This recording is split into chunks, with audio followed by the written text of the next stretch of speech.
கோலி talk Kollywood news. தனியா இருக்காங்களா சமந்தா? தமிழ் தெலுங்குல முன்னணி நடிகையா இருக்கும் சமந்தாவோட வீட்லயும் வருமான வரித்துறையினர் அதிரடி சோதனை நடத்தினாங்க. சென்னை பலாவரத்துல உள்ள நடிகை சமந்தாவோட வீட்டுல சோதனை நடந்த போது அதை பத்தி செய்தி சேகரிக்க போன தொலைக்காட்சி ஒன்னோட கேமராவை சமந்தாவோட சகோதரர் தள்ளிவிட்டதும் அடிச்சதுமான சம்பவம் நடந்தது. கடந்த 2 நாட்களா அந்த வீடியோ காட்சிகள் வேகமா பரவி செய்தியாளர்களிடையே கடும் அதிருப்தியை ஏற்படுத்தியிருக்கு. இதுக்கு நடுவுல அந்த சம்பவத்தை அடுத்து பேசின சமந்தாவோட தந்தை, நாங்க இங்க எளிமையான வாழ்க்கை வாழ்ந்துட்டு இருக்கோம். இங்கு சமந்தா எப்போதாவது தான் வருவாங்க. அவங்களுடைய சம்பாத்தியத்துல நாங்க எதையுமே அனுபவிக்கிறது இல்ல. அவங்க இங்க வந்து நீண்ட நாட்கள் ஆயிடுச்சு. இந்த பிரச்சனையில எங்களை இழுக்காதீங்கன்னு பேசினாரு. சமந்தா அவங்களுடைய பெற்றோரை பார்க்க அடிக்கடி வர்றதில்லைன்னா அவங்க ஷூட்டிங் போகும் நாட்களை தவிர மற்ற நாட்கள்ல பெற்றோரோட இருக்கிறது இல்லையான்னு கேள்வி இப்போ எழுந்திருக்கு.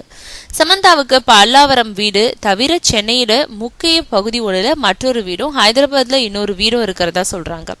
சமந்தாவோட தந்தை கொடுத்த பேட்டி திரையுலகத்தினரிடம் மீடியாக்களிடமும் கொஞ்சம் அதிர்ச்சியை ஏற்படுத்தியிருக்கு. பெற்றோரோட இல்லாம சமந்தா தனியா வசிக்கிறாங்களான்ற கேள்வி எழுந்திருக்கு. இது பத்தின விளக்கத்தை சமந்தா கொடுத்தாதான் அவங்க தந்தை பேசினதுக்கான அர்த்தம் சரியா விளங்கும்.